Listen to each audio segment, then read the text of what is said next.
দুইটা সুখবর আছে। প্রথমটা হইতেছে আমার বই গতকাল বাইরে হয়েছে। প্রথম দিনে আমার বই ইন্ডিয়ার সাউথ এশিয়ার যত হিস্টোরিক্যাল বায়োগ্রাফি বই আছে তার মধ্যে 2 নাম্বার বেস্ট সেলার হয়েছে। এইটা সাহেব পার্টি সন্ধ্যান আপনারা Amazon, Barnes and Noble's, San Francisco বুকসে অর্ডার করতে পারবেন। একটু দেখে দেন এডিটর সাহেব। বাংলা অনুবাদও আসবে, কবে আসবে বলতে পারতেছি না, ঐতিহ্য থেকে আসবে অনুবাদ। আর দ্বিতীয় খুশির ঘটনা হইতেছে ওটা আপনারা এর মধ্যেই জানেন, টিউলিপ জয় বাংলা হয়েছে। জয় বাংলা মানে তার মন্ত্রিত্ব গেছে, সে পদত্যাগ করতে বাধ্য হয়েছে। এডিটর সাহেব আবার পার্টি সংগ্রামে। বাংলাদেশে তাহলে একটা বিরাট ত্যাগী পরিবার আছে জানেন, আপনারা কেউ তাদের গুরুত্ব দিলেন না, আমরাও দিলাম না, খুবই আফসোস।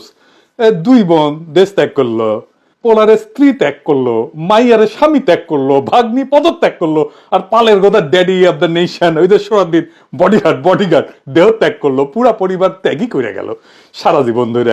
বাকশালীরা কইতেছে না, এটা সরকারের কাছে ব্যত্যয় হয়েছে তাই পদত্যাগ করছে, এটা পশ্চিমা কালচারে খুবই স্বাভাবিক বিষয়। হারামজাদা বাকশালী, তোর স্যার জেনারেশনের জাউরা, তোর মারা গেল বলবি যে না আমার প্রেস্টিজ যায় না, যে মারিছে ওরই প্রেস্টিজ গেছে। এগুলো হইতেছে আওয়ামী লীগের গু খাওয়া সাপোর্টার। যদি হাসিনা বলে গু ভালো, তাহলে যাই গু খাওয়া শুরু করবি। ওরা বলবি এটা ঠিকই করি, তো ভালো করিছে, টিউলিপের ভালো হয়েছে, বুঝছা। কি কি অভিযোগ আছে জানেন? ওর 3টা ফ্ল্যাট আছে ইংল্যান্ডে, যা অবৈধভাবে উপার্জন করিছে। উত্তর লন্ডনে 2.1 মিলিয়ন পাউন্ডের একটা বাড়ি আছে, ওইটা ভাড়া হিসেবে ব্যবহার করেছে, কিন্তু ভাড়া দেয় না। ওইটা বাড়ির মালিক হইতেছে ব্যবসায়ী আব্দুল করিম নাজিম, আওয়ামী লীগের একজন সদস্য। আর কিংস ক্রসে একটা ফ্ল্যাট আছে, ওইটার মালিক আবার টিউলিপ নিজে কিন্তু পয়সা দেয়নি, উপহার দিছে নাকি আব্দুল মোতালিফ, আওয়ামী লীগের সদস্যদের সাথে সংশ্লিষ্ট। আগে কইছিল বাবা মা উপহার দিছে, এখন কইতেছে না এটা অমুক উপহার দিচ্ছে। এটা আবার ভাড়া দেয়। আবার ছোট বোন কইছে যে আমি কেন বাদ যাব, আমি কি দুধ ভাত, আমারও ফ্ল্যাট লাগবে। তো সে পেল হ্যামস্টেডে উত্তর লন্ডনে একটা সম্পত্তি, রেজিস্ট্রেশন হয়েছে টিউলিপের নামে। 2009 সালে ও তখন কিশোরী, মানে চাকরি বাকরি কিছুই করে না, রূপন্তী, ওরে হস্তান্তর করছে। যার মাধ্যমে হস্তান্তর করছে মঈন ঘানি, সেও আবার হাসিনা সরকারের পক্ষে কাজ করেছে। এটা দেখলো লন্ডনের অভিযোগ, এর জন্যই এই পদত্যাগ করা লাগিছে। আর দ্বিতীয় অভিযোগ হইতেছে কি, একটা অভিযোগ হইতেছে রাশিয়ার সাথে যে রূপপুরে পারমাণবিক বিদ্যুৎ প্রকল্প হয়েছে না, ওইটার দাম বাড়ায় $5 বিলিয়ন সরাইছে এখান থেকে পুরা পরিবার। বনে দিচ্ছে ওর পরিবার আর কি। আর 3 নাম্বার অভিযোগ হইতেছে সে অবৈধভাবে ঢাকায় ডিপ্লোম্যাটিক জোনে প্লট নিছে। আপনারা যারা ইদানিংকালে এই যে টিউলিপ সংক্রান্ত আন্তর্জাতিক মিডিয়ায় খবর টবর দেখেছেন না, দেখেছেন যে কিভাবে টিউলিপকে বিপর্যস্ত করে দেওয়া হয়েছে আন্তর্জাতিক মিডিয়ায়, বিশেষ করে ইংল্যান্ডের মিডিয়াগুলোতে।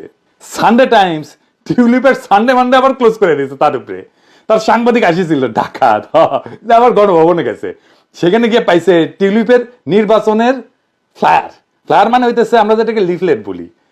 আর সাথে পাইছে $1500 একটা সোনায় মোড়ানো মবলা কলম। মবলা মানে জানেন কি, এটা দুনিয়ার সেরা একটা কলম, এবং একটা হীরার সার্টিফিকেট, হীরাটা পাওয়া যায়নি, ওইটা বোধহয় নিয়ে চলে গেছে। মবলা কি জানেন, এটার বাংলা হইতেছে সাদা পাহাড়, ইউরোপের সর্বোচ্চ পর্বত শৃঙ্গ। আলপস পর্বতমালার এটা সর্বোচ্চ শৃঙ্গ, হিমালয়ের যেমন এভারেস্ট, সেরকম আলপসের হচ্ছে মবলা।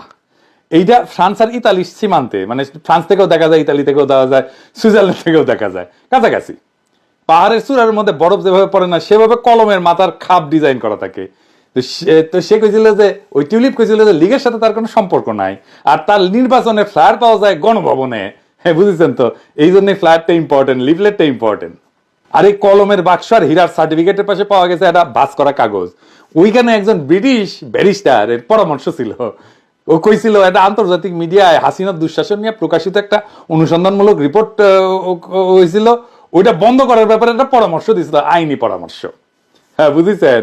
এইবার আসেন, এই যে গণভবনে পাইছে সাংবাদিক লন্ডন থেকে আইসা জিনিসপত্র, এরা ঢাকা বৈশা কেন কেউ যায় নাই গণভবনে, এই হইতেছে আমাদের সাংবাদিকতা করে, দেখেছেন। এখনো যাইতে পারে, তাও যায় না।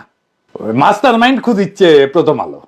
ব্যারিস্টার আরমান, যার আয়না ঘরে ছিল, তারে নিয়ে এক সাংবাদিক টিউলিপের প্রশ্ন করেছিল মেলা দিন আগে, আর আরমানের বাসাত পুলিশ পাঠাইছিল, হাজির হয়েছিল। টিউলিপের নির্বাচনে আওয়ামী লীগ তার ইলেকশনে জিতাইছে ক্যাম্পেইন কইরা, আর ওই নাকি আওয়ামী লীগের সাথে নাকি সম্পর্ক নাই। টিউলিপের এই কাণ্ড লাইমলাইটে আনে প্রথম নেত্র নিউজের ডেভিড বার্গম্যান এই নিউজটা দিয়া। এখন প্রশ্ন হইতেছে কেন সবাই মিলে বিলা হইল টিউলিপের। আমার অনুমান যে হাসিনার ফ্যামিলিকে ওয়েস্ট মানে পশ্চিম দাঁড়াইতে দেবে না কোনোখানে, সবাইরে জয় বাংলা করে দেবে, সব কয়টা জয় বাংলা হবে। জয়, পুতুল, ববি, সব কয়টা শেখের বংশ পুরা হুতায় দিবে পোস্ট। গণভবনে তো লন্ডন থেকে সাংবাদিক এসে জঞ্জাল খুঁজে একটা লিফলেট বের করার কথা না, তাই না?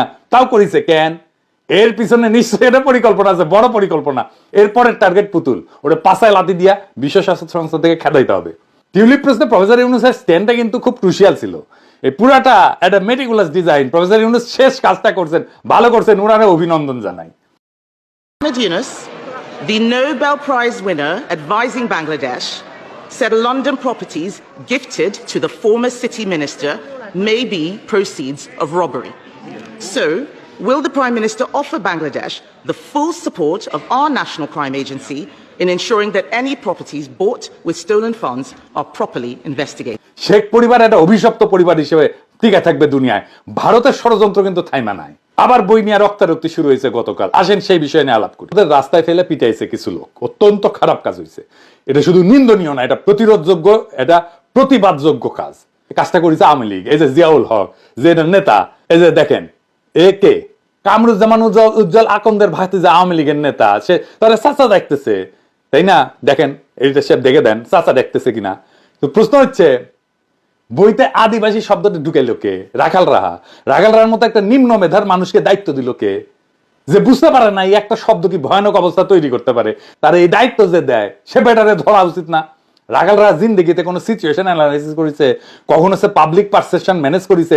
কখনো সে ইমাজিন করছে যে কোন বিষয়ে কি প্রতিক্রিয়া হইতে পারে? কখনো সে মানুষের উপর প্রভাব বিস্তার করার মতো ক্যারেক্টার তার আছে? তার লেখাপড়াই বা কত দূর? কি পড়িছে ওই? বাঙ্গু সেকুলাররা তার পর্বত প্রমাণ ইগো দিয়া সব অক্ষমতাকে, সব দুর্বলতাকে, সব মেধাহীনতাকে, সব অশিক্ষাকে, সব অদক্ষতাকে ডাকতে চায়। অন্ধ হইলে তো ভাই প্রলয় বন্ধ থাকে না। এরা এতই অপদার্থ যে মাকায় ফেললো একেবারে সবকিছু। পাহাড় কিছুদিন আগে অশান্ত ছিল না, এখন এই বেকুবি করে আবার পাহাড় অশান্ত করার মৌকা বের করে কার লাভ? আমাদের মাথায় রাখতে হবে, পাহাড়ে আমাদের অমীমাংসিত ইস্যু আছে যা জাতীয়ভাবে গুরুত্বপূর্ণ, অত্যন্ত গুরুত্বপূর্ণ। এইখানে একটা স্ট্যাটাসকো বা সাম্যাবস্থা বজায় রাখতে হবে। যতদিন না আমরা একটা স্থায়ী বন্দোবস্তের দিকে যাই, এটার মীমাংসার দিকে যাই। এই ভুইফোট সংগঠন কই থেকে উদয় হলো? আর এইভাবে লাঠির মাথায় পতাকা বাইন্দা গেল কার মদদে? পাহাড়ের ভাই বোনেরা আমাদের সাথে ছিল না? হাসিনা উৎখাতের লড়াই ছিল না? ওরা আমাদের ভাই না? আপনারা তাদের মাটিতে ফেলা পিটাইছেন, লজ্জা লাগে না? কোন মুখে তাদের সামনে গিয়ে দাঁড়াইবেন? ওরা প্রতিবাদ করতেছে, আপনারা পাল্টা প্রতিবাদ করেন, দুই পক্ষই করেন। দুই পক্ষেরই হক আছে, অধিকার আছে কথা বলার। আমরা দুই পক্ষের কথাই শুনবো। এখনই এর ফয়সালা হয়ে যেতে হবে বিষয়টা এমন না। দায়িত্ববান হইতে শেখেন। মাইর দিয়া সমস্যার সমাধান হয় না, মাইর দিয়া সমস্যা শুরু হয়। এবং মাইর দিয়া যে সমস্যা শুরু হয় ওইটার সমাধান হয় যে মাইর দিছে তার পরাজয়ের মধ্যে দিয়া। এটা মাথায় রেখেন। মাইর দিয়া সমাধান হইলে হাসিনা সমাধান করে ফেলতে পারতো। 25শে মার্চ বাঙালিদেরকে মাইর দিয়া হুতায় দিতে পারলে পাকিস্তান দিতে যেতে পারতো, পারেনি তো। যে মাইর দেয় সে কলে হারে, এটা মাথায় রেখেন। আপনি যে কোনো একটা জনগোষ্ঠীর উপর চড়া হইলে এটা শুধু আপনার ভৌগোলিক সীমানায় সীমাবদ্ধ থাকে না, ছড়ায় পড়ে। বিজেপি বাবরি মসজিদ ভাঙছে না অযোধ্যায়, এটা কি শুধু ইন্ডিয়ার মধ্যে আছে? ইসরায়েল ফিলিস্তিনে বোমা ফেলতেছে না একের পর এক, এটা কি শুধু ফিলিস্তিনের মধ্যে আছে আটকায়, ইসরায়েলের মধ্যে আছে আটকায়? এই সরকারকে অস্থিতিশীল করতে চায় তারাই যারা ইন্ডিয়ার পারপাস সার্ভ করতেছে। দেখছেন না আনসার লীগ, রিক্সা লীগ, ইসকন লীগ, একের পর এক সমস্যা আসতেছে। প্রত্যেকটার পেছনে আছে আওয়ামী লীগ আর ইন্ডিয়া। আর প্রফেসর ইউনূসের সরকারের নিয়ে কি বলবেন বলেন? উনি বলছেন টাইম কম ছিল, সামনে যাদের পাওয়া গেছে তাদের নিয়ে উপদেষ্টা পরিষদ গঠন করা হয়েছে।